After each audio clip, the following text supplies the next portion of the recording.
Welcome back to the YTG Podcast. If Welcome. you are new here, my name is Nico. I'm an automotive photographer and now amateur racing driver. I'm Sean, and I am the owner of this lovely shed in Keysborough, YTG Young Timers Garage. Here Welcome. on the weekly-ish YTG Podcast, we're going to give you the sort of inside scoop inside the automotive industry in Australia, as well as some fantastic stories, motorsport, anything car related. So, and a bit of electric car hate. So join us on another episode, and we hope you enjoy.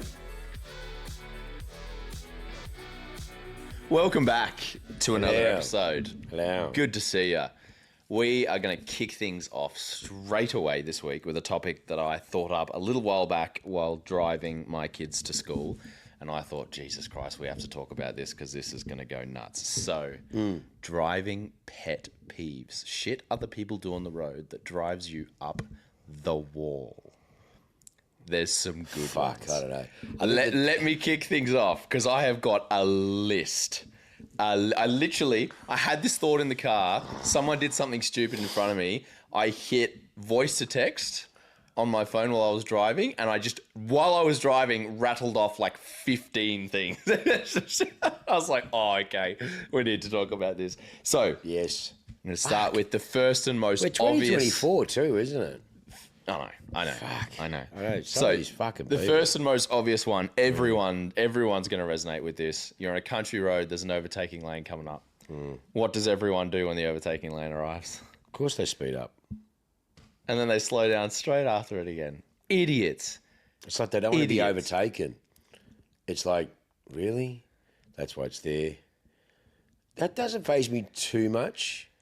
What gets me, and it's not so much that they do anything, it's apart from, I don't know, fucking people that sit there by themselves in the car with a fucking mask on. And you're fucking out there, you wouldn't be watching this anyway, so if you were one of those fucking people, but you've seen them. They're still out there. I can't believe it. They either fucking lost a bet, and generally they're usually shit drivers too. Yeah.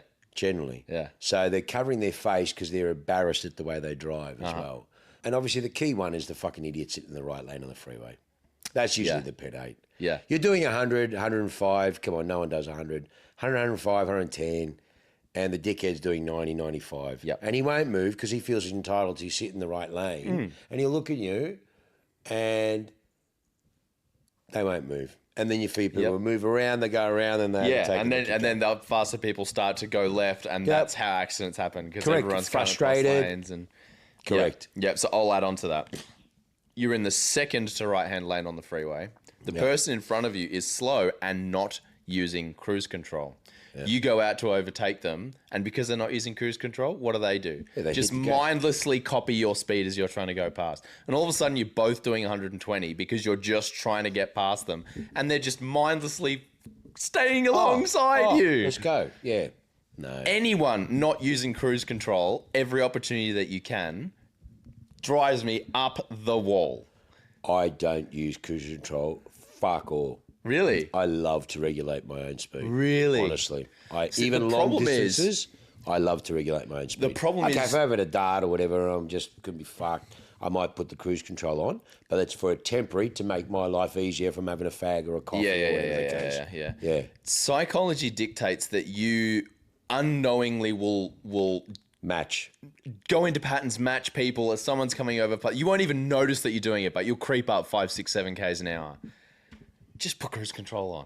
Just put cruise control on. Yeah. And then you are predictable to everyone around you. You're not going to do stupid shit that you don't even realize you're doing. You're a zombie to your own driving, you know? On country roads, yes. Freeways, no, because there's a more chance of hitting the brakes quicker than the cruise For control. sure. Yeah. But you're I still get paying it. attention if you're having to regulate your own speed. For sure. True. And that's, look, for me, even like country road, I've always, I've never been a big cruise control. Even though a few of my Benzes have got the Distronic cruise control, I've never been a big, I like to regulate my own speed, I do. Interesting. But regardless of that, the people that, I think that's probably Yeah, my pet is just the fuckwit sitting in the fucking right lane So and then bad. just not even doing 100. Or Yeah. if they are, they're sitting on 100 and they're just sitting there and they're like, Yep. no, I'm doing the speed limit. You can go around me. Yeah. And you're like, Yeah. You And know they what? don't notice the shit fight going on behind yeah. them. I mean, in my mind, I'm in a movie and I've ran them off the road. Yeah. And I've just put the foot down and the bull bar's just gone straight through the back window and I've run them over. But sadly, that's not the truth. Yeah, and that sort of fits into the bucket of my next one, which was mindless driving. Anybody who is not paying active attention to the traffic flow around them and is just sitting in people's way completely unawares. God. Yeah, but yeah, they're just Drives me up oblivious. the They're wall. just in Just their own oblivious. little- They're not checking their mirrors, nothing. They are just sitting there, just looking forward, living their own life, totally unaware. Yeah. If they're holding someone up, they'd have no idea. God, Yeah. it kills me. How is everyone not taught full awareness? It's just wild. And look, this is not a racist thing either. Certainly not. Oh, here we go. YTG Podcast has been cancelled. Why? Well, they can go and get fucked. What for? I'm not being racist. Hello, fuck, am I white? For fuck's sake. I mean, it's like, hang on, there is the truth. Like, there's shit in every race and there's good in every race. Yeah. That's the fucking truth. And there's shit and good drivers in every fucking race. Mm-hmm. Oh, mate, I'm telling you now, mate. We were having a chat about some of the stories as we were kids and some of our uncles. Mate, they weren't fucking exactly good drivers. They were involved in a couple of accidents. And, oh, mate, we were fucking laughing at some of the stupid shit that they did.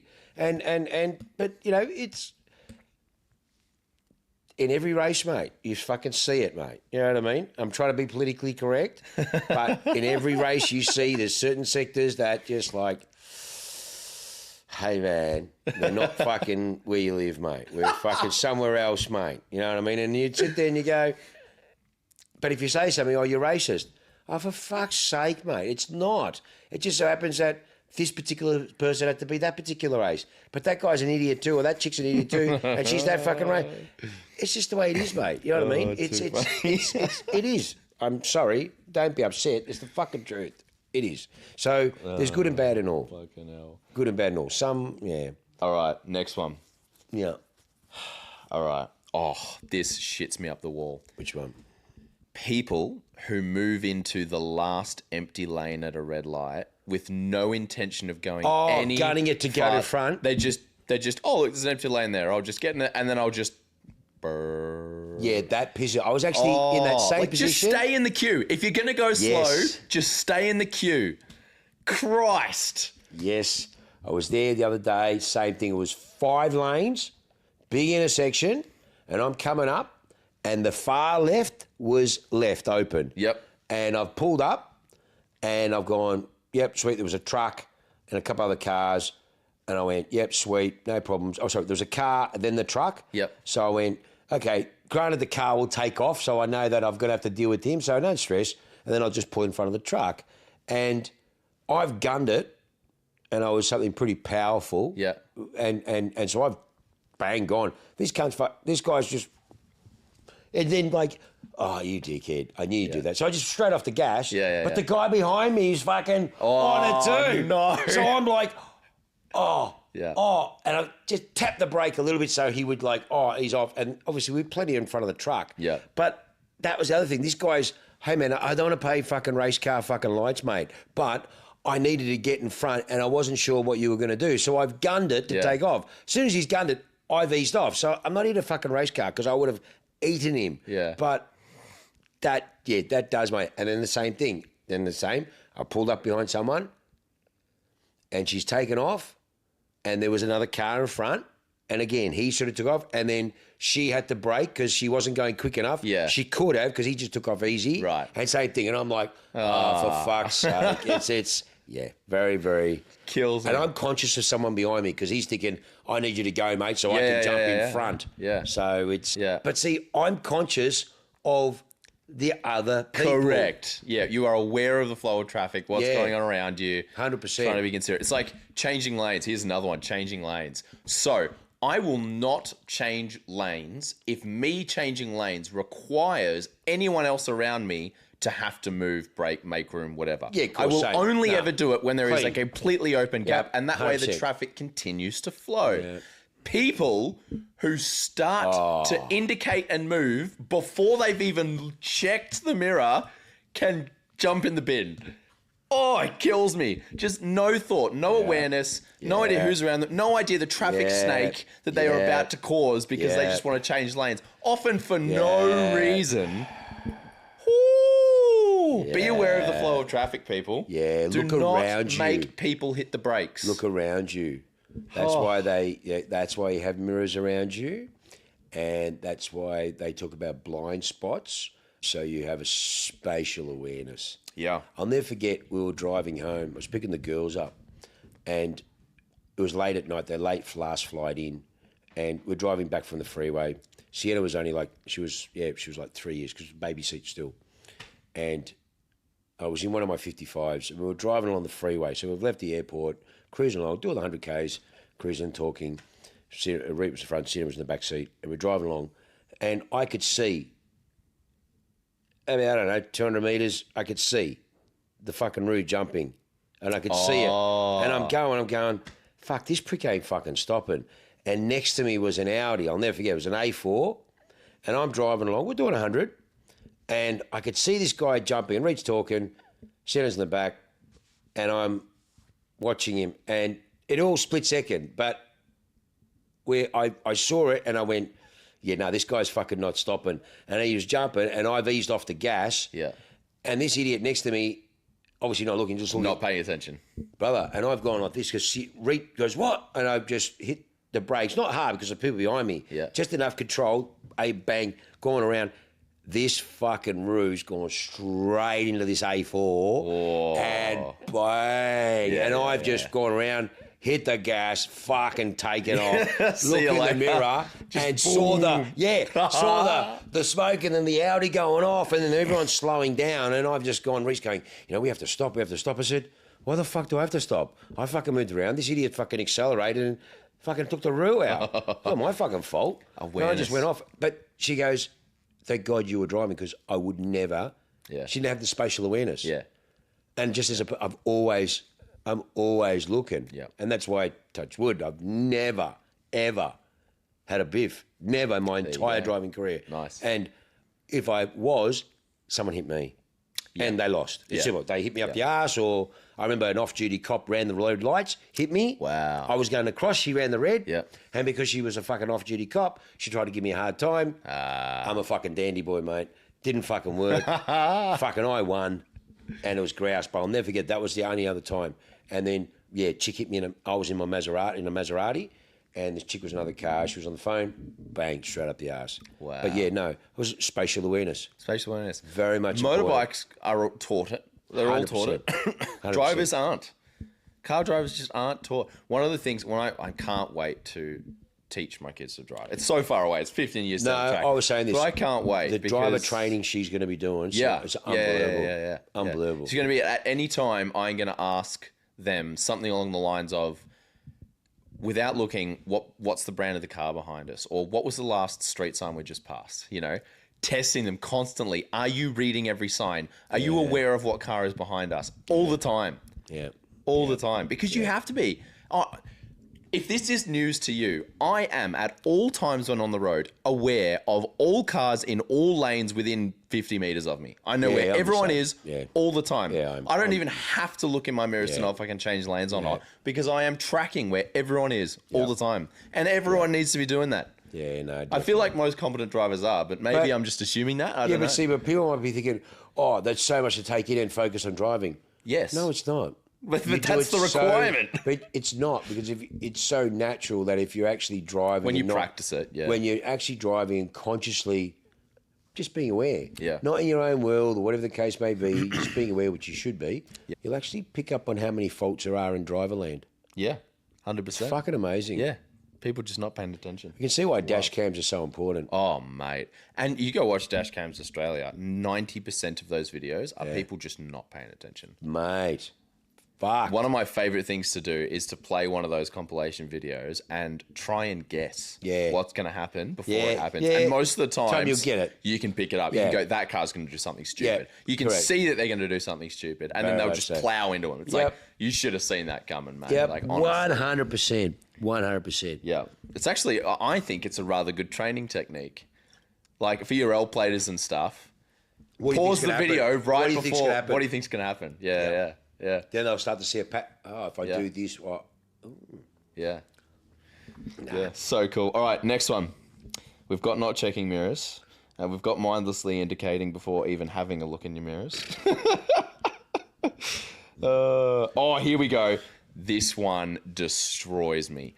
People on single lane roads, whether it be country highways or mountain roads particularly, kills me.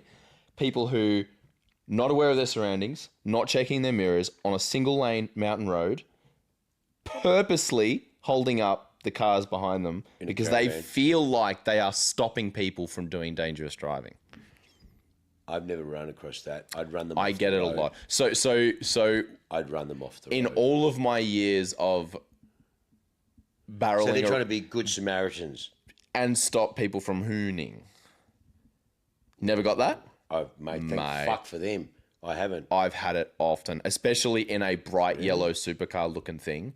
Going up Reefton Spur, you get Forbies who, on the 2 points on Reefton Spur where you can actually see far enough to overtake, you'll go to overtake, and they will literally pull out and try and run you off the road because, no, that's dangerous. You can't drive like that. It's wild. They're wearing masks? Drives me up the wall. I have not seen that, and wow, I don't. I'm glad you haven't. It must be the type of car that I drive. And going around with a group of other brightly coloured cars and stuff. Because, maybe they're just little boy races. Maybe they're thinking. I mean, I don't know. I haven't because I would I'd lose my shit. Oh, mate. Well, I mean, it's bad enough when you've got the lady towing the caravan up Black Spur who just isn't looking. She has no idea that she has a trail of 70 cars behind her. The overtaking where you can pull over a little bit. Check your mirror. If there's cars there, let them go. Those people who just no awareness, have not checked their mirror in 50,000 Ks. Yeah, that does, mate. Just kills me. Like you've got a trail of 30, 40 cars behind you. We're doing 40 Ks under the speed limit here. We would like to get past. We could if you let us. And they just not paying no idea. That's why they build those overtaking, passing, courteous, pull over, let them go past. There you go. Kills me. But the people with the justice boners who are doing it on purpose, that I never knew of. I did not know of that. I've had it often. It's normally four-wheel drive guys because they're the big burly, you can't, I set the rules, you know. Off, you they're the guys. And yet dangerous, like literally will try and run you off the road 100 Ks an hour because that's safer than just letting me go and do my own thing. What? You're going to try and kill someone because, no, you can't be dangerous, so I'm going to attempt murder. Fucking wife. It's literally. It's just, I mean, V8 Supercars fans. Oh, shit. All right, what's next on my list? Oh, okay. I've got two for motorbikes. Stuff that motorbikes do on the road. So the first one is motorbikes who lane filter up to a traffic light, get all the way to the front, which is fine.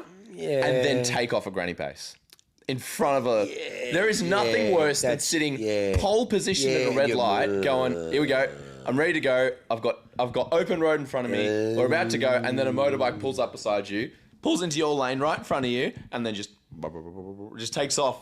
And all the other cars around you are going past. You were at the front. That just kills me. Again, I haven't had too much of that. But hey, I've got a lot of mates who ride bikes, and I'm pretty conscious of bikes. Like when I'm driving on the freeway, I can see a bike coming up. I move across. Me too. So they see them. They usually go like this as they go. Thanks, man, for acknowledging. I do that traffic lights too. Yeah, if I see one lane filtering, I'll move over. Yeah, I'll give them a bit of space. So I've always been conscious of that. Look, the only thing I think is of late, and I've seen it of late, and I don't have a dash cam because there's some shit I've seen on the fucking road that either these people are YouTubing themselves, and like I was coming back from the freeway here, you get on here, Greens Road, and you get on and you go, and just after the Dandy exit, the Dandy Princess Highway, you keep going, and then you go Monash. But before that, I saw in the distance, and I'll never forget, I was in my ute, and I saw him, I'm going, hang on, man, this guy's coming real fast. A45, and he was like this, like the ones like you film, like they were like trying to film it for YouTube. Like they call it cutting up, I think. Yeah, and they were cutting it in, like he was fucking, I could see him, I went, Yeah, he's moving. Mate, this guy's fucking flying. Yeah. And I was in the right-hand lane because I couldn't go any further because the person in front of me was fucking doing 105. Yeah. And everyone else was doing like fucking 95. And you're like, come on, man. And then this guy was coming to the back and I'm going, shit, this guy's going to fucking either hit me or whatever. So I've pulled across. He's come in and then behind him was an X5 doing the same thing. Whoa. Next thing is he's cut through me. I'd moved across because if I didn't move across, he would have taken out my rear left. He was going so quick. So I didn't know what he was going to do. So he sort of cut the 2 lanes. Yeah, so he's cut right across. So imagine looking from the top. It's like Frogger, yeah? You got the thing. Yeah. He's cut across, angling that. So he's still in front, but so nailed on top it. of the white lines, in the Right middle across. of 2 lanes. So we're all going like this. He's gone like that in front of everyone. Yeah. The X5 has gone into the service lane. Like they were chasing each other. Yeah, okay. He's gone out into the service lane, Oh. come back in, and then people are slowing down. And you could, there were obviously people that had cameras or the fuck. But it was like, yeah, you guys have to be like YouTubing it. Yeah, for sure. It's like at night time when I'm near the freeway sort of, you can, but there'll be walls, but 1, 2 o'clock in the morning, I can't sleep because everyone knows I fucking hang upside down. And then I'm outside having a fag, and then you just see some bloke at 3 o'clock in the morning fucking pissed. Yeah. You just... And there's just... Yeah. Wow, and you're going... Yeah, fuck, mate. Yeah. You hear a bike on full tilt and you count the gears. Yeah. And you just go, No, well, he's on. You've got to be in at least 5th gear now. No, mate. Open. Well, on the freeway, because they're already open. So you just hear it ping. Oh, mate. And I'm thinking,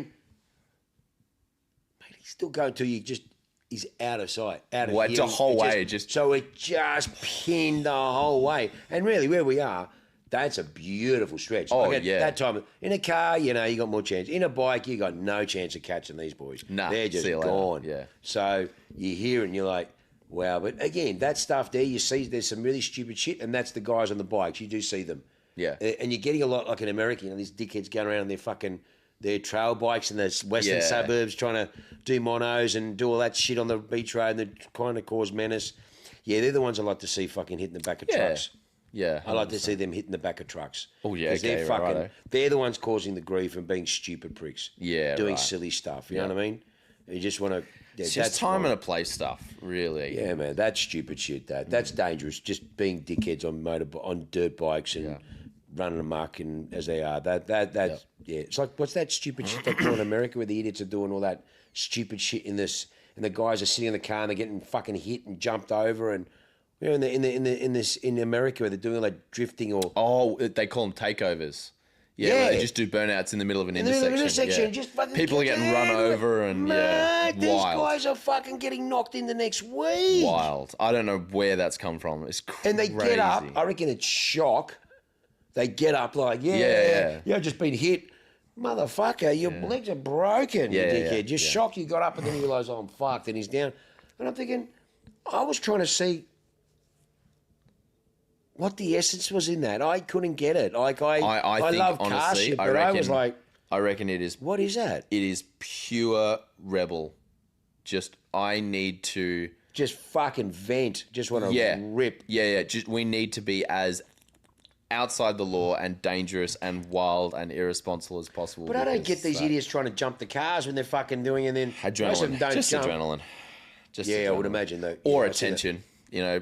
Peer pressure would be massive in a crowd situation like that. Mate, stupid cunt. They got fucking baggy jeans and they can't jump a fucking stool trying to jump a car. It's wild. I've seen them, and mate, it's like cricket bat to a baseball. It's crazy. Bang! Fuck, it was great. I laugh. I think it's good. You deserve it, you stupid shit. If you're gonna play stupid games. Yeah, that's dumb. But no. Yeah. So I think this is my last one for this topic. Oh no, I've got a couple more. Jesus Christ. Yeah, I was angry when I wrote all these down. So the next one, and this is a huge one for me. I've actually gone looking for motorcyclists' Instagram accounts in order to comment on their videos making this point, because I just can't emphasize enough how important it is. Motorcyclists going out for a Sunday ride on a nice twisty road. Yeah. Love it. We are all car enthusiasts out there about going for a great drive, enjoying an awesome piece of road. For the love of God, do not apex the center line with your bike, leaning your body over into the oncoming lane. For the love of Christ. Oh, so they're hugging the centre line, leaning over into the oncoming traffic. Yes. So in Australia, we drive on the left-hand side of the road. So on right-handed corners, they're leaning the bike over. And the car's with coming the wheels on the middle line. So their body is hovering in the oncoming line, right?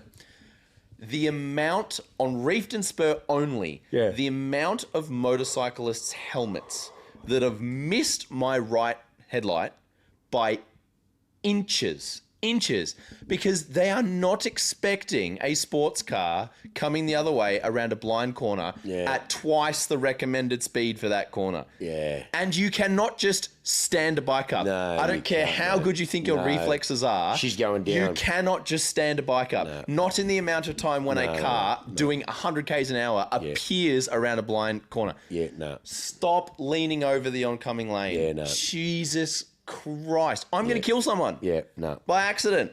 Yeah. Because they're looking straight on my headlight. Yeah, it's amazing. Wild. Yeah. Yeah, It's crazy. Like in the Forbies that come down Reefton Spur, Black Spur, whatever, out in the mountains coming back from camping, they're on muddies, they've got no grip, they want to get home, they're all over the road.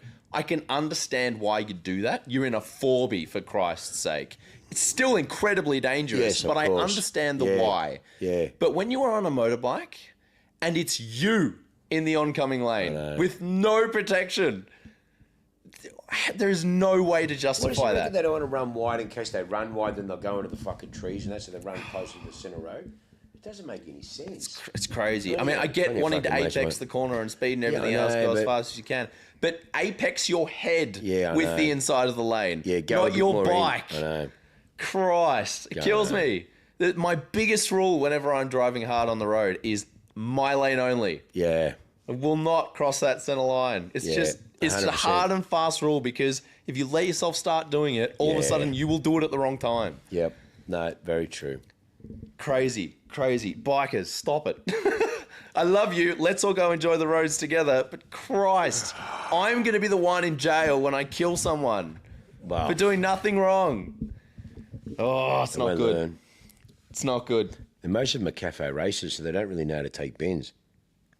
They just got fucking middle strip down the road. You know what I mean? God. They're not the issue, though, because they're normally going so slow, they're fine. So they won't take it. And, I mean, getting stuck behind bikes up there is annoying. Yeah. But still not as annoying as taking one's head off because they are going quick the other way. Yeah. Yeah, not good. Right, last one for you.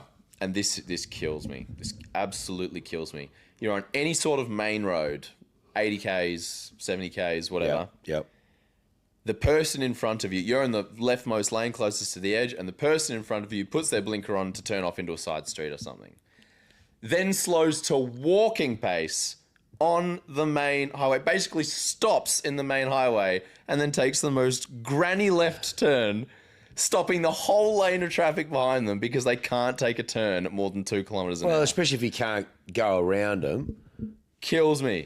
Kills me. Yeah. If you are hitting the brakes on a main road, 70, 80, 100 Ks an hour, get out of the way. Brake, get off. Do not come to a stop on the main road. I don't drive that much anymore. We do fuck all Ks back and forth. You live so close. So that's the thing. And occasionally, if we're going into town or maybe a bit of a drive somewhere, but I think in a way it's great. I mean, certainly when we were going to fucking Lawbeck Lunatics fucking in Port Melbourne, that was 55 minutes into traffic, and you 55 saw everything. minutes was a good drive for me. Yeah, and you saw everything to the fucking idiots in the right lane, and then the guy going 80 Ks and doing 70, and 3 of them are doing 70, and everyone knows there's a cop sitting around the corner, and he just fucks the flow up, and it's just, that's why I said I can't do this anymore. One of the reasons why I left Sydney, because I was just sick of the traffic. The traffic in Sydney Melbourne's is next fucking level. shit. Melbourne's just as bad, and that's the thing. And just, I just said, people go, well, how long does it take to get to your place from the city? I said, look, on a good run, it can be 25, 30 minutes. But all it takes is for one fuckknuckle to break down or some idiot to get pulled over by a cop, and next thing you know, the whole fucking joint slows down because everyone's like, as they're looking and slowing down. Yeah. And then everyone just guns it once they get past because they're just so sick of everyone slowing down.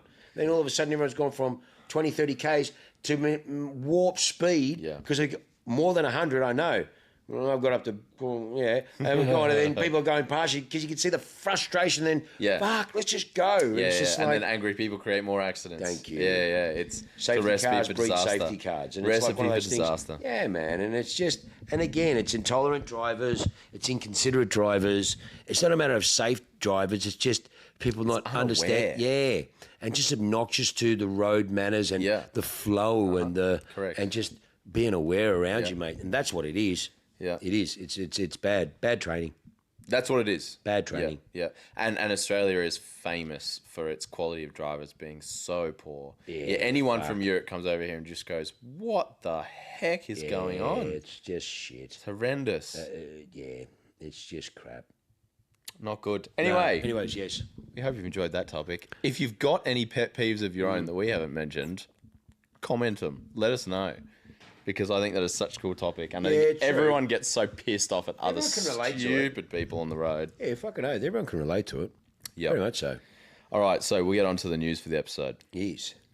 Did you know, this is a cool fact that I found out, in the state of Iowa in the US, kids can drive alone from 14 years old. What? So the rule is, so they can get their...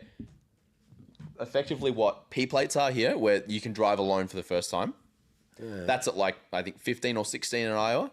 And then on top of that, if your mum can't drive or, you know, whatever the case may be, and you have any reason to have to get yourself as a 14-year-old around to school, whatever the case may be, to doctor's appointments, you can get a license. It's like a special exemplary due to circumstances. Yeah, it's like a P plate license, a probationary license with an extra extension on it for young driver. And so 14-year-olds, year 8 kids in school are driving themselves to school in Iowa. How awesome is that? Wow. Year 8 kids, 14-year-olds. Wow. How awesome is that? Fuck, I'm just thinking of Sienna and, you know, in a couple of years. Yeah, literally. Yeah. It's crazy, isn't it? I think it's a bit young. You reckon? I don't. Well, no. It's different. If you are taught correctly. And all those... If you're taught correctly... Where they're young, mate. They're learning how they put them out there like 7, 8, 9 and those little rally things and all that. They're encouraging them from a young age. I think, I think if you can get them into it, at 14, of course, they'd be well skilled and so on. But the average kid, I don't think so. I do agree that you need to be taught properly. That's just across the board, regardless of young licensing. No one's taught well enough. Everyone needs to be taught better. That's just a state of fact. But 14 years old. How cool is that? Wow. It's crazy. That's amazing. It's awesome. I love it. I wish we had more stuff like that here. Yeah, that's great. Yeah. Yeah, bloody that's cool. Really good. Bloody cool. Yeah. Makes you rethink the whole, like, how old do you actually have to be smart enough to drive on the road, you know? Fuck, mate. Interesting. Yeah. All right, next one. Wheels Magazine. We've been doing some stuff with them. Yeah, that's right, yeah. Did we discuss it? No, we haven't. Not yet, no. Yeah, well, the current Wheels Magazine, or the one that just finished, because the new one or the one that's coming out, we're also on that. So, yeah, we had a phone call. We sold a fantastic M3, but the gentleman changed some circumstances and he had to go away. And he was put the car back on the market. And that day we put the car back on the market, we got an inquiry from a lovely lady who is the senior photographer or marketing at Wheels Magazine.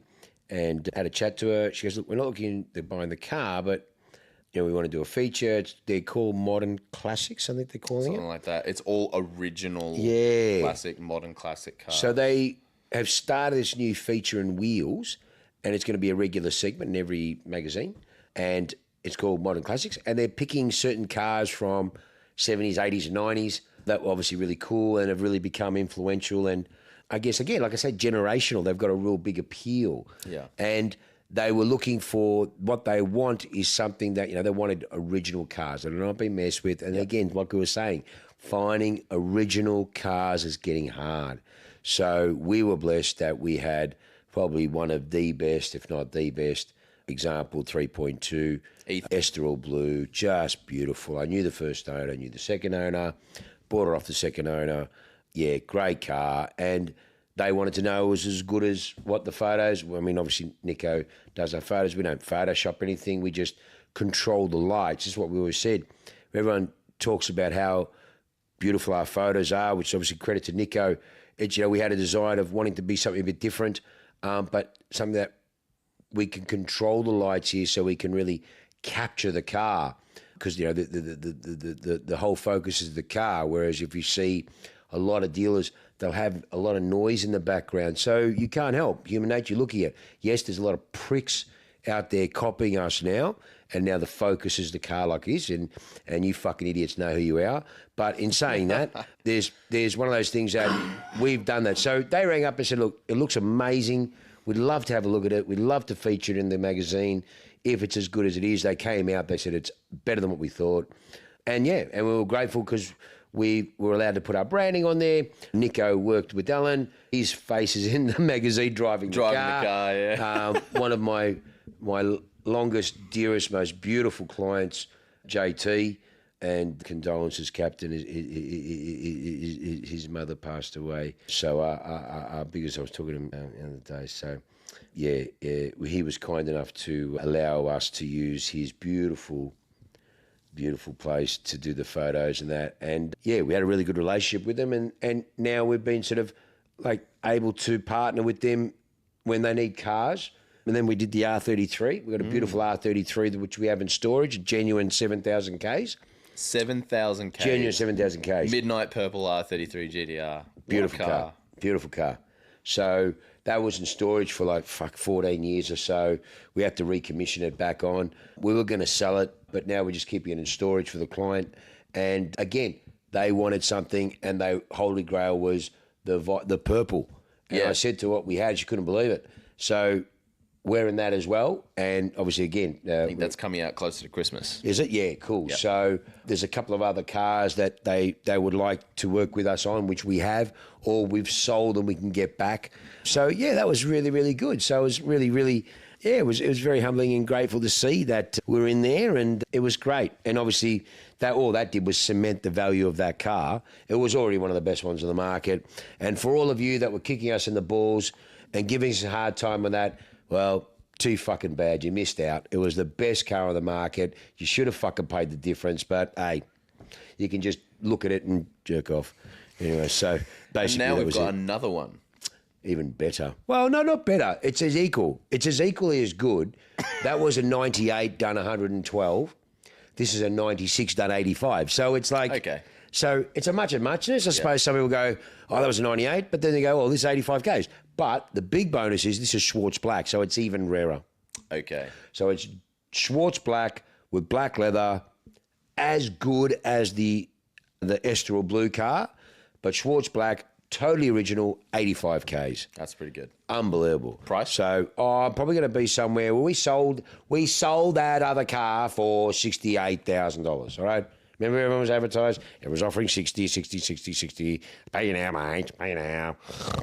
Not going to buy it, and you missed out. Go buy the other ones, which I told you was done fucking 200,000 Ks with no books and fucked. Go buy those. So this one will probably be somewhere in the sevens. There's cars on there now in that mark, but this is a 3-owner car, 85,000 Ks. Beautiful car. So we haven't put that to market. We just got it in. Did we do photos? We did. Yeah, we did photos, yeah. So we're just getting that through the workshop just to finalise, check everything. Like the other one, we sold that interstate. This would be no doubt. So, we'll go to market on that. I'm not going to ring any of the other people because they wanted to steal it. Yep. So they can miss out again. Mm-hmm. You pay the right money for the right cars. People don't understand that. Yeah. And that's why they don't know what they're doing. They just, everyone wants to screw, get a deal. Yeah. You don't, mate. Go to Port Melbourne, fucking do their heads in. Don't come here and do that. Don't come and do that here. Our cars, compare our cars to Blue Chip, and that's what they are. Yeah. We pay good money for the right cars, and that's just the way it is. So that's a special car. Keep an eye on that. Yeah, you'll see it posted up soon. Yeah, very good car. All right, so Wheels Magazine we were very humble for that. I've been blessed to be in a part of some big places and never been in Wheels magazine. So that was really good. Yeah, cool. We've done Really a few good. things now. Yeah. Top Gear, Wheels. Top Gear, fuck it, that was big. Wheels. We've been invited to do a few things, but we've said no to. You know, those TV shows they're trying to get going and all that shit. So many TV shows. Yeah, like that. Like they've just done them. And remember they told me they were going to do this new real estate. It's called Melbourne Real Estate Lux or some shit. Okay. And so they got all these fucking real estate agents swanning around in their leased Lamborghinis and fucking Mercedes all swanning around like that Beverly Hills. Yeah. Fucking that. And they wanted to do something like that with us here and go to a bunch of dealers and do a bit of reality sort of show. And we're like, yeah, no, that's not what we're about. Interesting. So interesting to see. Yeah. See how it goes, yeah. Yeah. All right, I wanted to spend 5 minutes talking about the Lotus Emira because we have one. It's Sold. It's sold. Whoa. You heard it here first. We got rid of it. Sold. What day is it today? Tuesday. Monday. Fuck, it's today, Monday. I think today's Tuesday. No, Fuck. today's Monday. Yesterday. Sold yesterday. Yeah. Nice. Saturday, but deposited yesterday. So Can you that's off the reveal market. what it went for? Yeah, what we were asking for. Same. That was the cheapest one in the fucking country. There you go. Again, for all you people out there, you missed out, mate. Go buy the fucking 30,000 K car for 20,000 Ks less. Fucking amateur hour. Fucking sick of it, mate. The value the car represented. Look. I'm sorry. But really, that's why we deal with 1 out of 15. The 14 break your nuts. The 1 realises the value. Yeah. That was the cheapest, lowest mileage, highest spec in Australia. Mm-hmm. Really fucking simple. And honestly, like as Sean said, the spec was incredible on that car. 800 Ks, dark Varden. Basically brand new. Mate, the car was new. Green over tan. Mate, stunning. It had the sports chassis update on the upgrade on the... Mate, the car was unbelievable. And so I want to encourage anybody in the market for a similarly priced, as in circa $200,000 Porsche, go and drive an Emira. Jesus Christ. Because I know Lotus Melbourne have got a whole bunch of them they have expected to get rid of and haven't yet. And my God, it is so much car. And in all the polls that I have done, the Porsches win hands down, like 80% to 20. You know, like no one seems to understand what the value of that Emira is. Yep, 100%. And how far it punches above its weight. It is not the skeleton of a car that the Elise and the Exige were before. No way, totally it is different. Everything that the Porsche is with Totally so different. much more soul. And it's amazing when people came into the showroom to look at other cars or whatever appointments, or and people walk past it, and everyone always stopped to go, "What is it?" They didn't know. It looks like a Hurricane on steroids. It's So awesome. they'll go, what is it, an Aston, a Lambo? Yeah. And they go, no, it's a Lotus. Wow, Yeah. what is it? Like, people may have, is this an Emira? So they may have heard of it, like if you're a car person, but actually to maybe touch and feel it, or you never really acknowledged it or really had a good look at it. Yeah, never took it seriously. That's the thing, never took it seriously. That's the problem. No one's actually stopped to have a look for a second and what this thing actually is. No, and that was the first one we had. I'll be the first to say, Lotus totally, worldwide, bungled the marketing on that car. Yeah. Because they did not get across to the market what it is, it provides. I don't know how they managed to screw that up, but they did. Yeah, so, it was, look, I get it. Porsche people are Porsche people. Porsches are what they are, and they are still amazing cars. But if you are in the market, if you are thinking about it, circa 200,000, just go and look at one. It doesn't hurt. Lotus Melbourne have got shitloads of them. Sad. Just go and look at one, touch it, feel it, drive it, hear it, experience it, feel the soul that car has that a Cayman doesn't. And if it's not for you, great. But at least you know you're making an informed decision. Because I guarantee you that 80-20 split would be 50-50 if all those people actually drove both cars before making a decision. Yeah, 100%. It is. I was quietly taken back. That was the first time I'd really been immersed. We've had a few late model Lotuses here, Cup, Big C, whatever they were. The Exiges sell because people know what Exiges are. Those Cup ones that we had. First Emira. I've had a couple of Auras. And I was like, fuck, okay. It's you know, you look at it, especially with the company that she's with. Yeah, I mean, I mean, our car was priced well, but I mean, I think the replacement's what, 220 or something, is it? Or what are they new? Well, we talked about those when they were new when they came out because they were just a touch under 200 or over 200, Just over 205, like basically yeah. bang on 200. Yeah, I think it was like 195 plus options, and Lotus don't really do options. So yeah, basically 200K. Yeah, no, I think it's good. Yeah. So there you go. That's our little bit of consumer advice for you this week. Yeah. Moving on, the last little bit of news that we've got is, and I don't want to spend too long on this because we're cranking through things, but we can officially announce publicly, properly, officially that we did sell the V8 Supercar Gen 3s. We haven't actually talked about that officially. Fuck, we haven't, have we? No. Okay, well, we did it. With all the people that threw the rocks and everyone was fucking ringing up and fucking carrying on and then they wouldn't. Well, we built a boulder and we fucking smashed the shit out of everyone. Yep. So we were very privileged, we were very blessed. We achieved an amazing result to a fantastic custodian. He's a beautiful client. They're Cares so much about the history of the loves it. supercars. Everything, yeah, man. Yeah, so the cars have already gone out to display. Bathurst. They were at Bathurst, the 1000. We were invited to go. We couldn't make it. We were invited to go to the Gold Coast. Just couldn't make it. They're on display. I don't know if they're on display at Adelaide. Yeah, gone to a great place, and yeah, it was a world first. Mm-hmm. A world first on many things. Obviously, world first for us, really. For us to be privileged to be involved in it, that did bring up other cars. We've moved a couple off market because they weren't going on the public market, but we obviously had people from the Gen 3, so we were able to put some stuff together. So it's been good. It's been really good. It's been huge. I mean, it was a massive feat to pull off. That's just no bullshit about it, mate. Yeah. What we were able to achieve. Yeah, very proud. It was a big moment for us to do that. Mate, flying up to Queensland to that do was that a big handover thing. process. Yes, was people saw that. I was a bit naughty. I posted it, which we shouldn't, a bit too early. But that was a bit of the pressure cooker release valve of we got there. Bet against me. Fucking I dare you. Bet against me. I fucking love it. Bet against me. My whole life I've fucking proven every prick fucking wrong. So it was one of those things that, yeah, it was really a privilege to be involved. The trust was there. We delivered. Beautiful clients.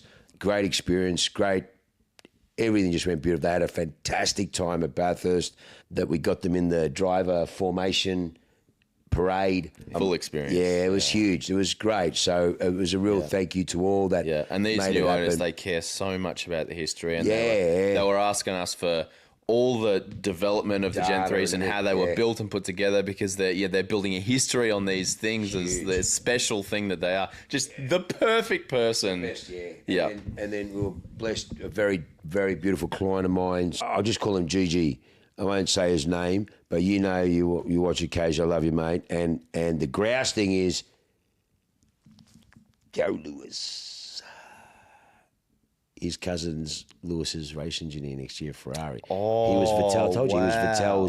he was Vettel's race engineer. That's cool. And now he's Lewis's race engineer, because we were talking about it. He goes, Shawnee, what are we doing next year for Grand Prix? You're not going to be with those fucking Mercedes again. I go, no, Captain, I'm going to be with Ferrari. He goes, good. So we're working out where we're going to get the tickets, because that Casa de Ferrari is a bit of a fucking wank. Yeah. And it's on the other side of the fucking track. It's not on the inside of the track. Yeah. So you're better off going Paddock Club anyways. Yes. And then he goes, like, you know, I don't know if I said, he's all the photos hanging out with Leclerc, with his grandson in the pits, and all that shit. And because his cousin Massimo is, Alfredo Rico, anyways, is Lewis's race engineer next year. Awesome. And he knows how much of a fucking Lewis fan I am. Yeah. So he's like, okay, Shawnee, next year we're going to Ferrari. You wait to fucking introduce. I went, I'm fucking going mad. So I was like, yes. Fuck yeah, man. So, yeah, looking forward to...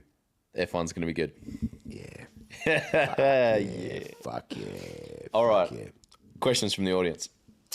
Yes. We got so many. Thank you. It's very kind of you. Very Thank much. you. Now, this first one I love, because Yes. we have just, and we can't talk about this, but we have just spent a whole bunch of time talking to a manufacturer about EU regulations and all that sort of fun stuff. So we've just learnt a whole bunch of fun stuff about that side of things. So the question is, with intensifying EU regulations, has the Porsche GT3 reached its peak with the naturally aspirated engine? What a great question. It is a good question, but because when you think about it, the GT3, GT3 RS, they've always been around that 500, give or take 10, 15% horsepower. And respect to them for that. They're the one company that have not gone to 1,000 horsepower like everyone else. Yeah, they know. So they're always hovering 550, 530, thereabouts. It's more than enough. Yep, it is. So for me, I think there's much more power available to them out of that 4 litre, or they make it a 4.3. I don't know. But I think, look, everyone's pulling back, mate. Everyone's gearing back on this EV production push. It is. It's fucking out there. They're pulling back. Yeah. The only ones are fucking Chinese. They've got their fucking hammer flat down. That there's meant to be like all these 8 or 9 new models that are coming to Australia. Oh, it's crazy. It's crazy. Really? Yeah, they're just going to flood the market. Really? Flood the market. That's like fucking going to fucking Yumcha. It's like fucking, come on, mate. How much fucking choice do you want to fucking make? They're all ugly as fuck. They all do the same thing. They're all the same fucking... There's nothing. Yeah. They're not going to have any fucking resale. So I can't even believe this fucking idiot fucking government even allows this to happen. Anyways, fucking rat. Fuck you, elbow. Anyway, so it's one of those things that you look at it and you just go, you know, this industry is just getting fucked up by allowing this shit to come into the marketplace. And then, you know, they're not protecting, okay, we don't have a manufacturing market. Yeah, but don't stop fucking the market already what's here. Yeah. Yeah. It's not like they're making an environment that's conducive to anyone actually becoming a manufacturer here again. It's just nothing. It's just hard. Yeah, mate. You know what I mean? And it's just wrong. So, no, I think it's just bullshit. It really is. It's just no. So, back on track to the question. It's an interesting one because a lot of people will tell you that the 4.0 in the 997, the GT3 RS 4 litre, the last Metzger engine. Yeah. That's probably the most popular answer for peak GT3 in terms of naturally They have to aspirated. go to a battery or hybrid solution though to get more power without going. Yeah, but I intake mean, peak GT3 doesn't necessarily mean more power. It's all about the soul of the engine, how it makes you feel, how it sounds. I definitely know for a fact that with the way regulations are going with exhausts, no stock GT3 will sound as good as the previous ones ever have. You have to be putting exhausts on them, aftermarket exhaust. What about the last one they were saying is going to be the 4.2 out of the Cup car? So this is my other argument. As good as the Metzger engines were, I think Porsche GT3 flat sixes, the GT3 engines specifically, are just continuing to get better and better. So the 4 litre, then we had I think the 4.2s. Yeah, and if the 992.2 RS, yes, that's the one it's meant to be, has a genuine Cup car engine in it, maybe that might be that the final could be a Holy Grail. thrilling machine, and maybe that will be the swan song of the GT3. Because after that, maybe they'll have to, I don't know. What more do you want to do? I mean, you batteries. can't. I mean, I don't know. No. I don't know. But so, I mean, It'd be sad I for think an the answer RS to to that be question fucking really depends on the hybrid person that you're technology. talking to. Go and buy you want to fucking go buy what are those shit fucking electric things called? Taycan. Oh, yeah. Go buy one of those. Yeah. Throw your money in the bin. Go to the casino, man. You got more chance, red or black. Unbelievable. All right, we got a question from a young gun. Now, this isn't something that we often play with, but I thought it'd be nice to throw our penny for your thoughts in here on this one for all the young guys. Best car for under 10,000. Huh? 10,000. It's not a lot of money. No, fuck. My first car was fucking $5,000. I took a fucking loan. Best car for under 10,000. Well, it depends on what you want. Do you want a four-wheel drive? Do you want a sports car? Do you want a sedan? You want, sorry, Lionel. you want a four-cylinder? Do you want... Oh, Jesus, I'm dying. I'm sick. I apologize. Sorry, if you're looking at a car for under 10,000, you're a young bloke. Chances are, for most people, it just needs to be a car that maybe is somewhat exciting, but does the daily, everything else. It's not going to be off-road 4-wheel. It's not going to be... So you need something that's $10,000. Going to tick most of the you're boxes. on a budget. That means you don't want expensive insurance. It's going to be your only car. Running costs are going to need to be low. Yep. You probably with the folks still. Yep. You want to go out, still have some fucking walking around to take the missus out. You want her to get in the car. You don't want to feel like a fucking dick, and you got $10,000. Uber. Oh my God. Far out. It's a lot to cover with 10 grand. It is, but I think I've got a good answer. Well, I couldn't give a fuck. I tried to do it. Most of my mates, we all did it. Look, I don't know, man. So, I don't know. my answer to this question is... I don't know. Depends on what he wants. There is a very large number of fantastic hot hatches from 2000 to 2007-8. So Mark V GTI era, same as my Megane, same as Ford Focuses, Your Golf STs. GTI. That's a great car. So my answer would be car. any hot hatch from Manual. 2000 to 2008. Not a DSG, manual. Correct. So great drivers' cars, all very Renault Megane. reliable. Yeah, Renault Megane. Great Very car. usable because they're 5 doors. I mean, I've got 2 kid seats I'm not in a mine. 4-cylinder guy, so that's why I didn't think. I'm thinking, what can I get for a V8? Mate, no, not a chance for 10 don't get grand. No shit. way. No, that's what no I'm way. saying, they're going. That's hot hatch territory. Yeah, I know, and I'm not a hot hatch guy, but I get it and I like them, and I do think it's fun. I drove you a Megane that day, and I went, "This is fucking grouse." Yeah. And I loved it. It was fun and zippy. Yep. So yes, for something like that, 10 grand, yes, of course. A GDI, but a manual, first series. Mark 5. Yeah, Mark V, is it? Yeah, like what? Yeah. Like that my one. dad's got. Yep, Yep. that's it. Great car. We had one of those. Great car. Manual, Megane, RS Megane. Yep. XR5 turbos. Can you get one for 10? Yeah, you can. Okay, cool. Ford Focus. Yeah, Ford Focus Great XR5 car, great turbo. engine. That's the 2.5 turbo. That's isn't the it? 5-cylinder. Yeah, great engine. Great engine. Mad engine. I was actually, don't throw rocks at me, but I was actually trying to buy this. And it was a bit clapped out, but I didn't care because I was going to give it some love. 850R, Volvo. Does that have the 5-cylinder engine as well? Same. Yeah. 850R. That was the one they did back in the day. Like a homologated the touring car. Yeah, right. He raced the wagon. Yeah. Kicked ass in Europe. Same engine as the XR5. Yeah, great car. Great car. There you go. 850R. Great car. How much was that? That was. I think he wanted 12 grand. I offered him. Okay. I think I offered him 7 or 8. There was one which was 9. It was a bit fucked. I mean, in terms of mechanically good, but body's a little bit rough. But Yeah. it's just a great car. Yeah. And yeah, it had a bit of a stigma, but they were actually a really, really good all-round car. And you know, again, there was stupid money new. Strong engine, great interior. A wagon's cool. It's different. Big wheels, and I think it's a lot of fun. But you know, a very niche market car, but a lot of fun. Yep. Yeah.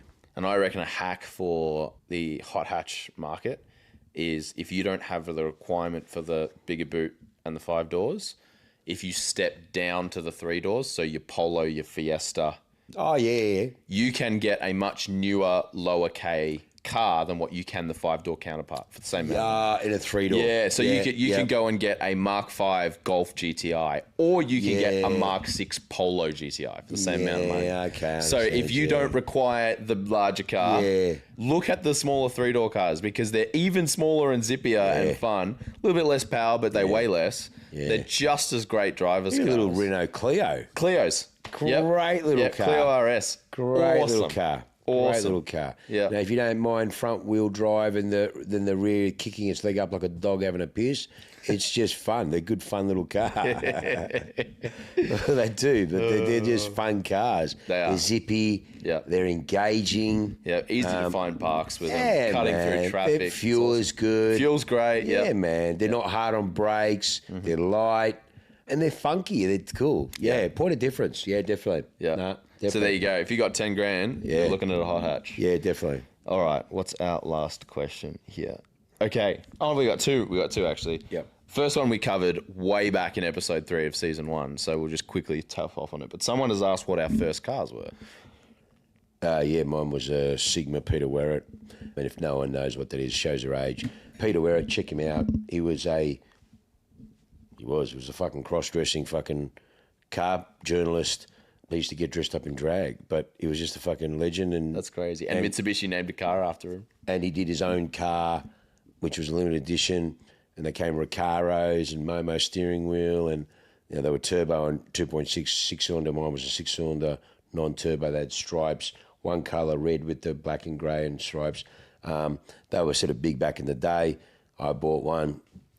learned how to drive manual on my first day by driving it back. Didn't have a fucking clue. That's the God's truth. That's awesome. I paid $5,000 for it, took a fucking loan because we had no money.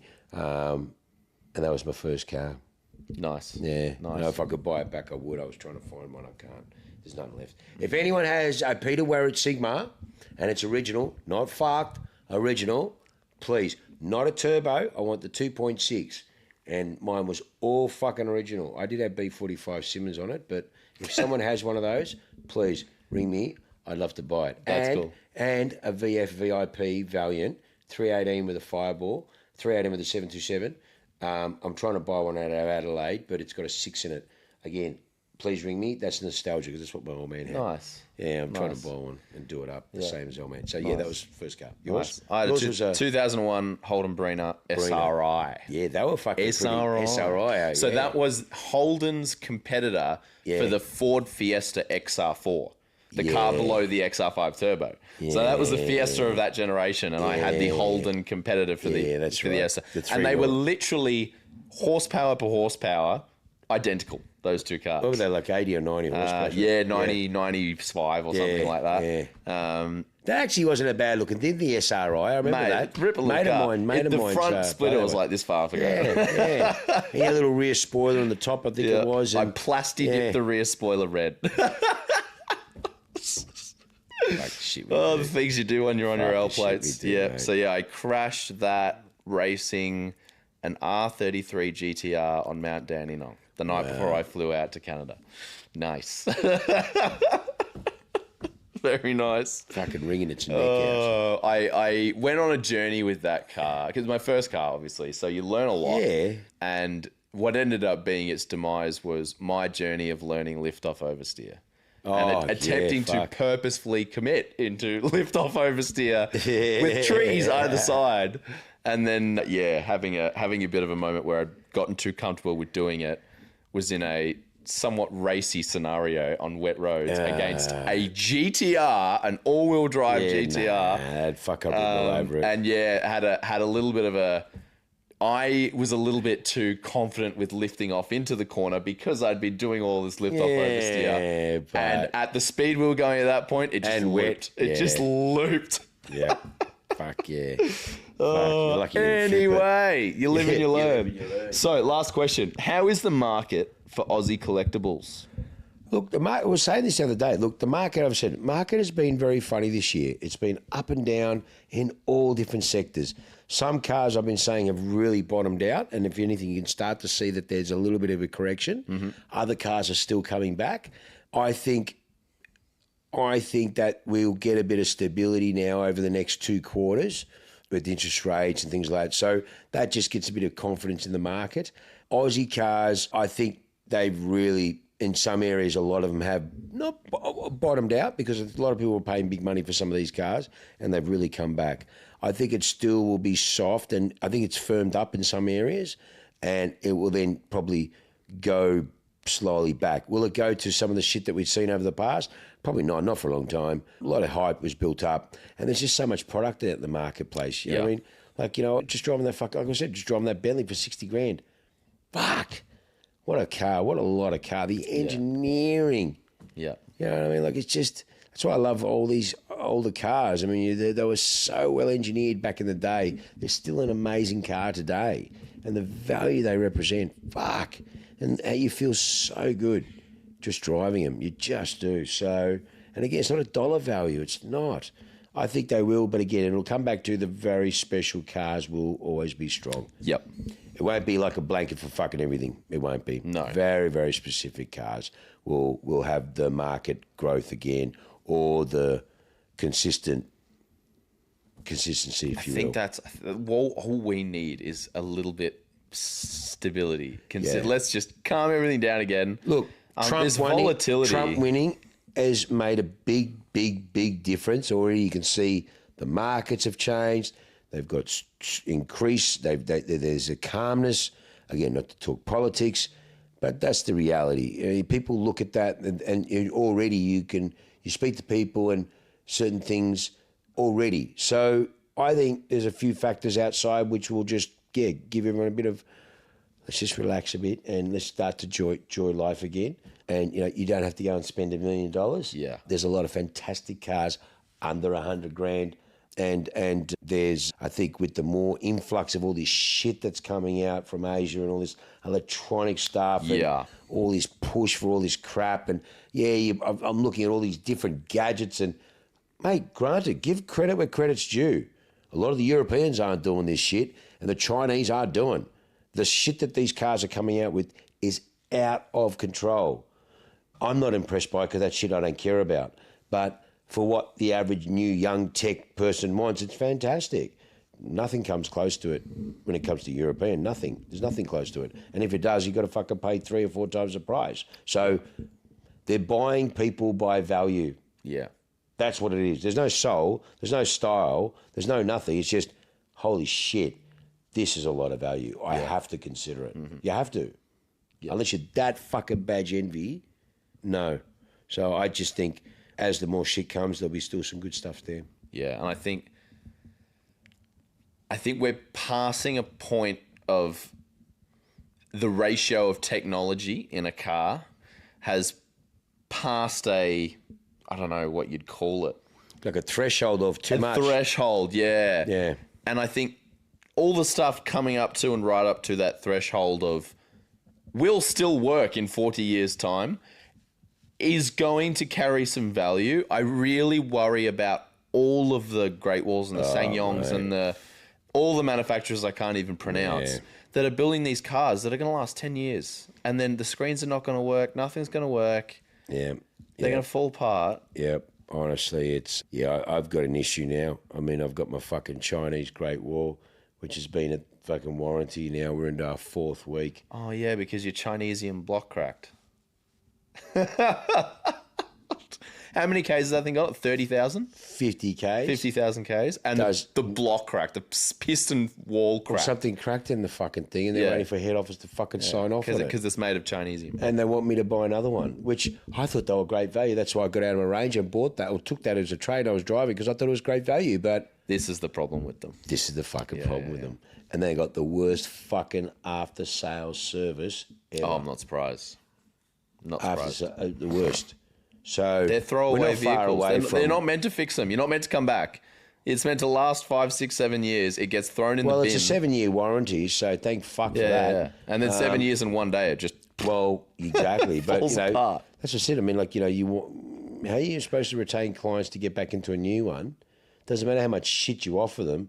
If the fucking thing you've got after service, sales service is shit. Yeah. And we're waiting. Yeah. Thank fuck I own a dealership.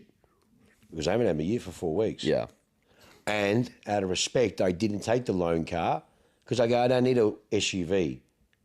I need a ute. That's why I had a ute. So give it to someone else. So I did the right thing. And they have no fucking utes. So I go, well, there's no fucking use because that's why I have a ute. Crazy. So, this I don't know about all this fucking Chinese product, mate. It all looks fucking good, but then give it a fucking bit of time and I just think it's going to age like shit. Yeah. Yeah, it doesn't matter how Not fucking good. Not good. Man. And this is where I think the Germans are going to really stand out is, in 10 years' time, your GWM is going to be a bucket of bolts that does not work. It'll be fucked. But a 2024 M5 will still work. So, look, let's see. Be interesting Let's see. But either way, I think, what year would you put that threshold at? 2018? What do you mean? That threshold of too much tech in cars. I noticed. I was going to say. I noticed. Definitely noticeably jumped when I jumped out of my 15507 C63. Which I still miss to this day, into a new 16 C63, the twin turbo V8. Yep. And I remember jumping in that, and I brought it back the next day, and I said, "No, give me my 507 back." Right. Wow. I said, no, I want my 507. Wow. It was simple. I felt like I was home. It was simple Bluetooth, did everything on my phone, the wheel. There was no different settings for this. I had Comfort Sports Plus manual. Yeah. That was it. And it sounded great. And I loved it. And that to me was... I think I could agree with that. 2015 sounds like a good place to put that That's where I went, you know what? In cars that I loved, that's when I went, too much shit. Don't need that crap. This is going to be fucked in the future. Yeah. No, I'm in agreement with you there. Yeah. I'm in agreement with you there. All right, we'll finish up. So, to finish, we've got some stories to tell. Some stories along the lines of behind the scenes what happens at car dealerships and interactions with people who want to buy cars. You can't, that's an episode in itself, I know. mate. So You we're gonna cover two specific stories here. The common theme is independent inspections. If you want to buy a car from us and you say, yes, I would love to buy that R35 GTR, but I would like someone to inspect it. Yes. So you can tell the story of the 20 years shows my age. C36. You tell the C36. I will tell the R35. It's one of those things that we can't go into too much because it could be legal, as in us taking legal action due to incompetency and just being a fucking idiot. But it's one of those things that as a motor dealer, you try to, you obviously, you want to win the trust like anyone. Yeah. Anyone selling something. Hello. Yeah. It's a consumer world, so you want to build trust. And how do you build trust, especially in the car industry? You try to be transparent, or you don't try to be. You are transparent. You say, I've got no problem. You can get the car inspected anywhere you like because you feel the car is, the car is a good car, so you stand up. Pretty much a whole career. Any place I've run, I've always had the best shit. So I've never had to really deal with crap. Yeah. But there's a lot of dealers out there that deal in shit, and they have a lot of headaches. Some have frequent flyer mileage to fucking fair trading. Others fucking C-triple-T. Others are always fucking getting sued because cunts are putting bad things on Google. It doesn't matter. It's just the way the market is. So you try to be a beacon. So you try to be full. You try to ease their concerns, especially because I've been around the block. A lot of my business is reputation, repeat business, but especially new people. So you say that. But the problem is what happens is these people live in a state, so they don't really have any affiliation with anyone. So they ring someone cold. That person wants to be a hero because they're getting paid $750, $1,000 to inspect the car. They don't know. They don't know anything about that history. It's totally cold, and they don't know this fucking person. And all of a sudden now they've got to find shit wrong in order to justify that $750. Yeah. Okay? And we've been doing this way too long, that you are basically exposing yourself by trying to be honest and be transparent, but you're fucking really putting your cock in a guillotine. Yeah. And that's the truth. Sorry, that's the truth. So when you got 4 stars on the shoulder like me, and you've done pretty much what I've done in the industry, not many people have, and you've achieved many things, you've never been to court, you've never been to C-triple-T, you've never given money back. There's dealers out there have fucking frequent flyer points at these joints, mate. And I've never done that shit. And I'm not open to the fucking public. So I'm golden.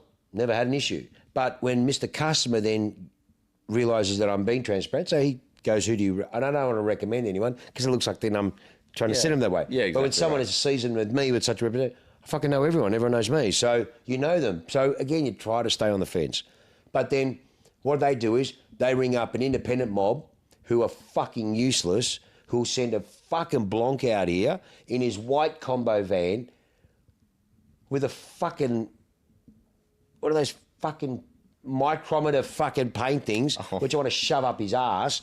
And then he comes with his little torch and a fucking laptop, and he's here to inspect, a pretty serious engineered car.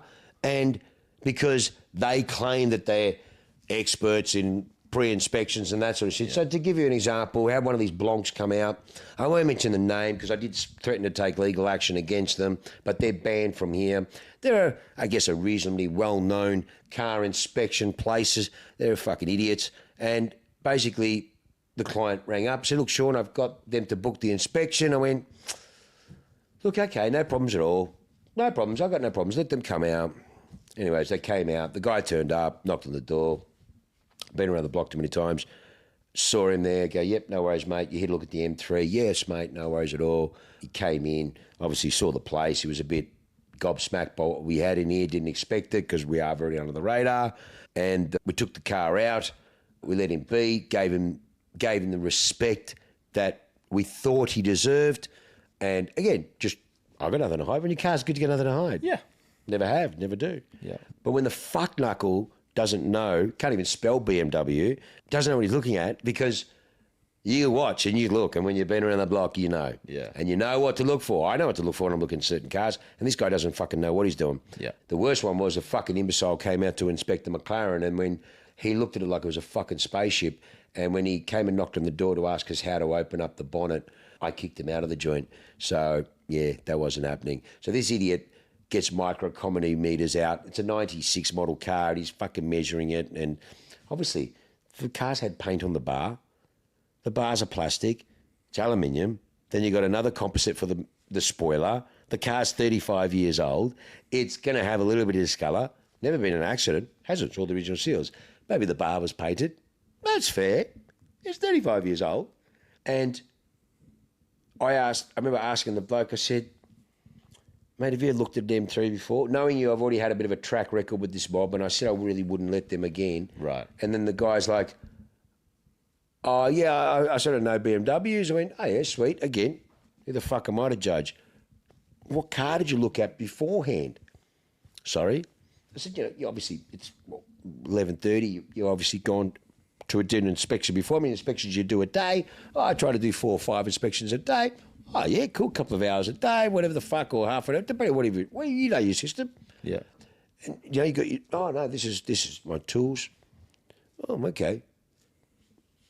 Fucking Jack, look, a good mechanic sometimes doesn't need anything. He can just look, whatever. But we're not dealing with good mechanics here. So this guy's going through the car. I asked him, so what did you look at before? And he's like, well, what do you mean? And I could see him beating around the bush. And I said, mate, it's not a fucking hard question. What's this car? A BMW. What? M3. Correct. Now, the car that you just looked at before you came here, what was it? I don't get it. Mate, it ain't fucking hard, mate. Okay, so after you finish my, what is it, BMW M3, what are you looking at after this for some other customer?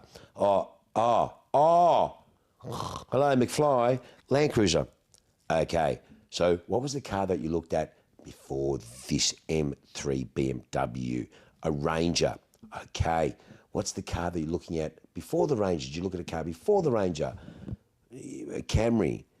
Okay, we've got a bit of a fucking tread pattern here, mate. Yeah. So the Land Cruiser, after the Land Cruiser, what are you going to look at? What kind of car? Because I'm waiting for it to be confirmed, but it's a Kluger. Okay. Now today's Wednesday, yeah? You work Monday to Friday. Yeah. Okay. How many M3s have you looked at this week, or are you going to look at this week, or have you looked at this month? I haven't. Okay, thank you very, very much. So you have no fucking idea at this highly engineered piece of workmanship from the 90s, but you're here in all your expert glory to give some prick that has no fucking idea who the fuck you are a full report on what you think is right or wrong with this car, and you fucking never inspected one, and you don't know what you're really looking for. Yeah. And I've got to fucking have a gun to my head with millions of dollars invested in a good, reputable business dealing with a fuck knuckle that has no fucking idea. Yeah. And guess what? No more. No more. I don't allow it. I don't allow it. Yeah. Oh, you'll lose business. Don't give a fuck. I don't care.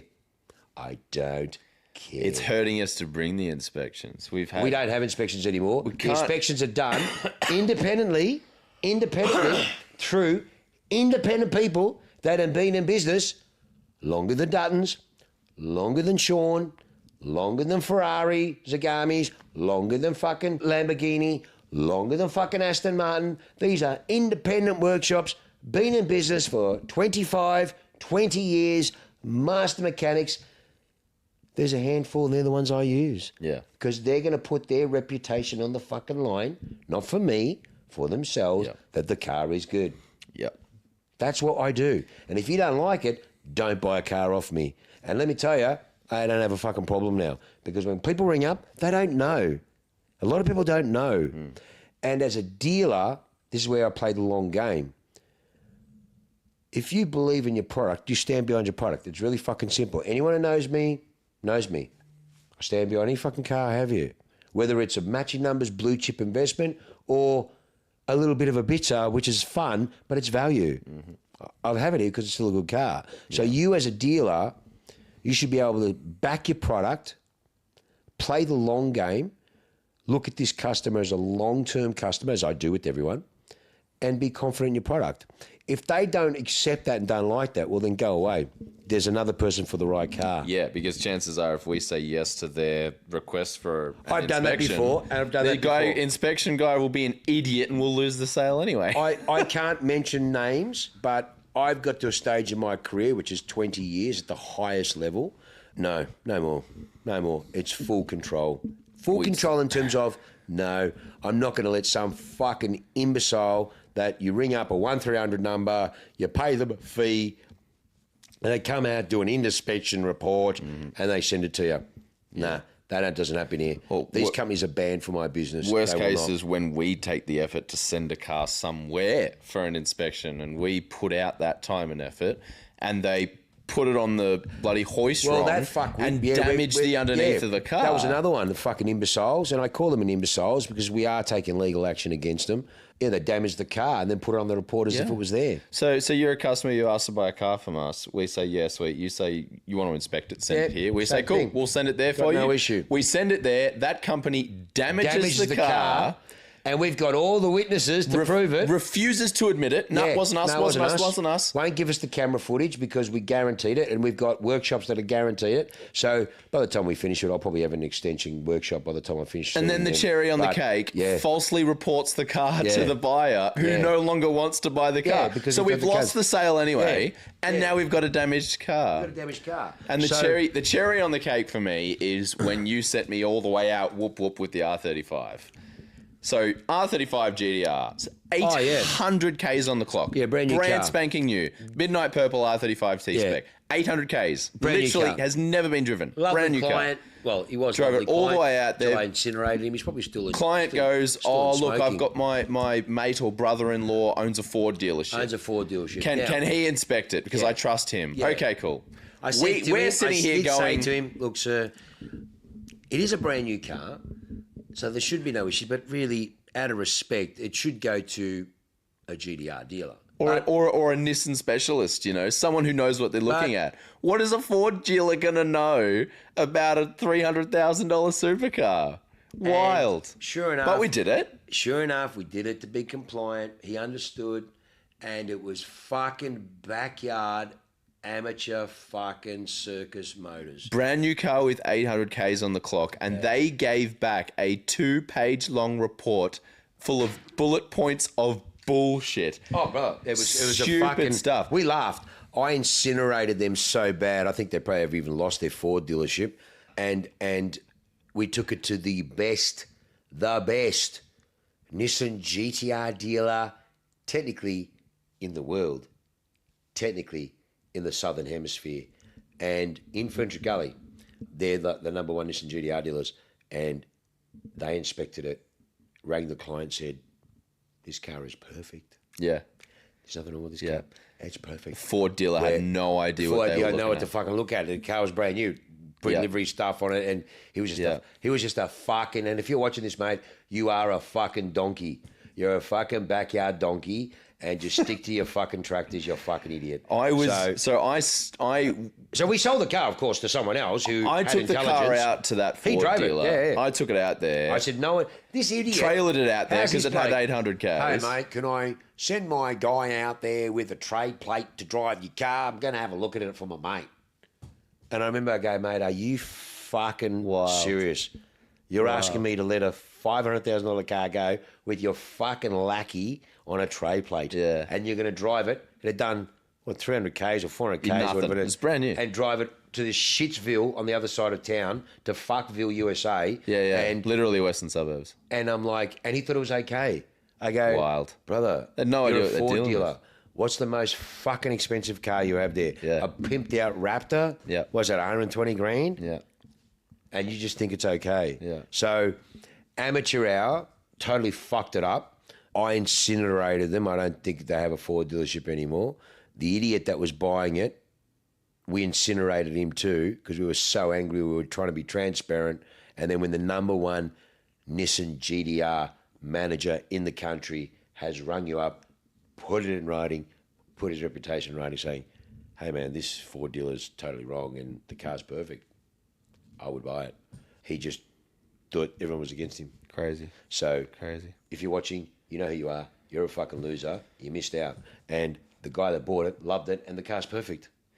So there's a little bit of background of what it's like to actually run a car dealership. I've had that Some of the pretty much my crap whole we have life. to deal with. And yeah, and the thing is, it's sad because to try and show that, you know, you're a point of difference. Yeah, and you that, want to do the right thing by because, people. hey, look, you know, there's no elephants in the room with us.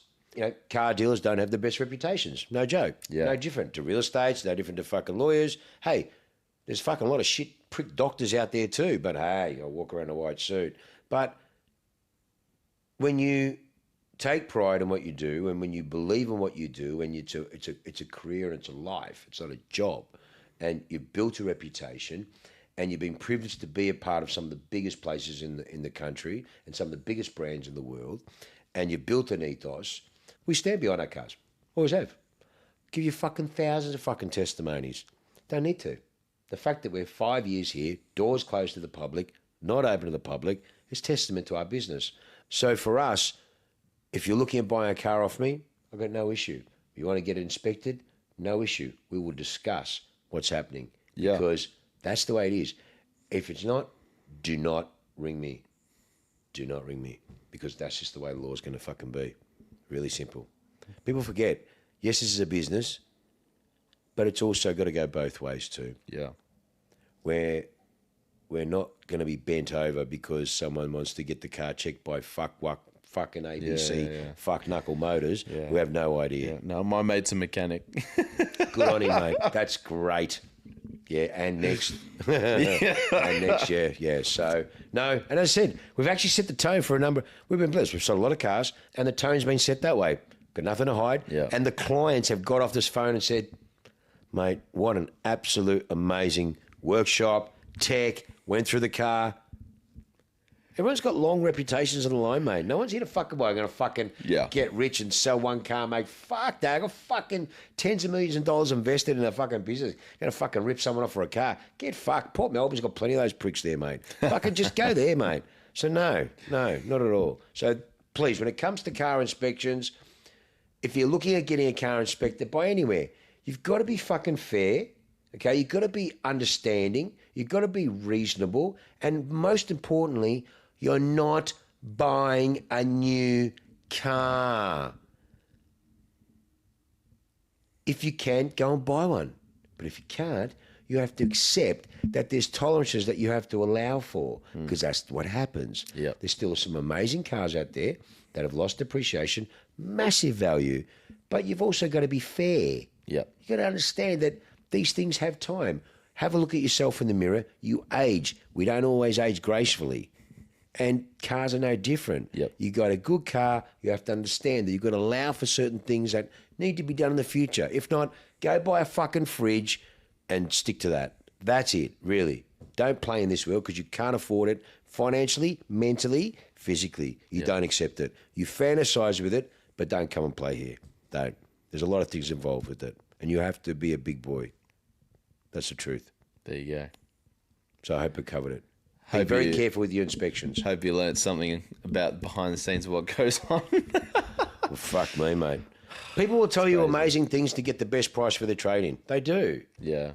It's wild. Mate, we want to do business with this. But when people are fucking saying, my car is XYZ, okay, cool, no worries. My car's XYZ, get it checked. My car's been confirmed. But then I get their car and go, hang on, are we talking about the same fucking car here?